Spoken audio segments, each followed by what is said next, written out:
Let's talk about the post office, everyone's favorite office. So remember a couple months ago there was this big rumor that they were going to get rid of Saturday delivery, and everyone went berserk. It was trending on Twitter for days. People were going crazy. How am I going to get my junk mail on Saturdays? I've got to have it. Well, fear not, the government stepped in, and they will be delivering your mail on Saturday. So the idea would have saved the post office $2 billion, but apparently Congress wasn't into it, and because they control the post office, even though they don't fund the post office, we're getting Saturday mail back, and we're not sure how it's going to be paid for. You need your Saturday mail, don't you? Oh, I stand by the mailbox on Saturday. I have nothing else to do, and I'm like, is it coming? Is it coming? Is it coming? And I'm so excited when it comes down, and it's more credit card offers and people offering to refinance my mortgage that I just immediately rip up and then put into the recycling bin. And is there anything you want more than that on a Saturday? No, of course not. I'm thrilled that Congress is finally doing some good work. Is this completely ridiculous? I mean, we were all okay with it. Everyone joked about it for 2-3 days, right? But everyone sort of was like, all right. You know what, though? And we don't know all the public servants. We know our mail carrier. Yeah. Now you're messing with extended family. You're messing with a friend of mine now. This is personal this time. You're coming after my friend that I see every Saturday. If I see that look on their face like we may not have Saturdays, and that's going to hurt my friend, now I'm mad at you.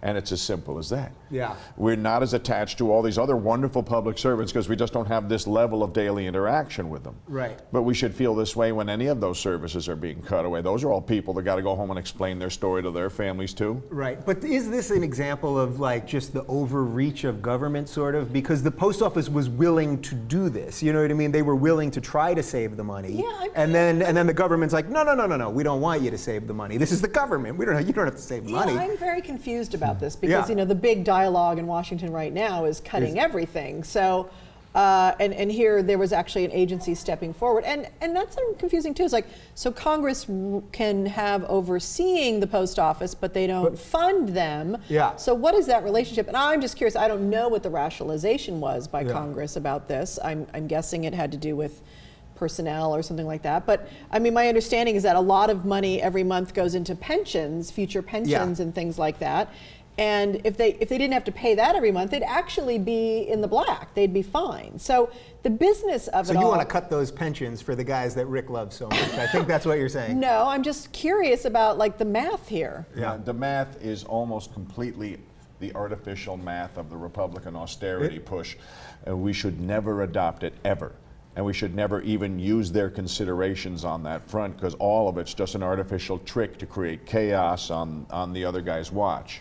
Okay, so I like where you're going with this. So do you think all the numbers, when they throw all these crazy numbers out to you all the time, I mean, I was reading this article and there were bajillion numbers. Do you think it's all just nonsense and everyone manipulates the figures either way to just push their thing? I mean, who do we trust? Often it's not what they say, it's what they leave out. The fact that these numbers exist does not mean that the austerity measure was the only answer to it. Yeah. And that's the big difference. Is they're posing these numbers like other things can't be brought up to make the solution work later.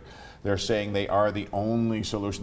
They're using it just to make so raw fear occur. Yeah. And panic moves. And when you panic move, you don't think the situation out very well. All right, so even if there is some money there and it's fear tactics and all that, Saturday mail, I could let it go. We sort of started with this. I could let it go completely. You could let it go. I actually like it I used to like it growing up when Sundays, everything was shut down on Sundays. Yeah. I like that we stopped doing commerce one day a week. This hyper consumerism in this country I think is a real problem.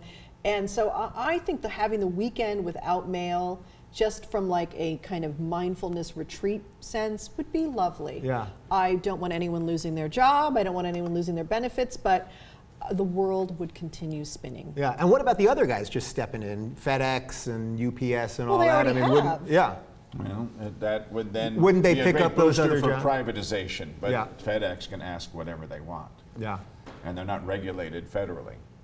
For Federal Express, they're not regulated federally. How did they get that name? Do you know? Like the Fed itself, you know. Yeah, exactly. Yeah. One of those Anything little dog head tilt, but those kinds of things are certainly the contradictions we're looking at more deeply now. Yeah. You know? I mean, how about instead of like a letter costing, what is it, 46 cents right now?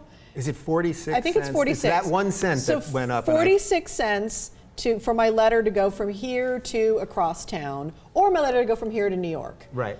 Now, there's no other service that charges the same amount for that when you're talking distance and jet fuel and all of that. That confuses me a little bit. Maybe they Rick just backed your radical plan to change the post office. All right. But did they put me in charge of this? No. You know, it's just like the push to make everything a privatized version of it just means then they can, there's nothing regulating them. That's why they hate, the actual technical reason most corporations don't believe in government is a cop watching the crook. Right, and they just want more. But what crook wants the cop? Yeah. Exactly. Don't forget, bonobos.com is the official outfitter of the Rubin Report. They've got great new slim fit shirts. I've never felt sharper. Enter code TRR20 for 20% off your first purchase.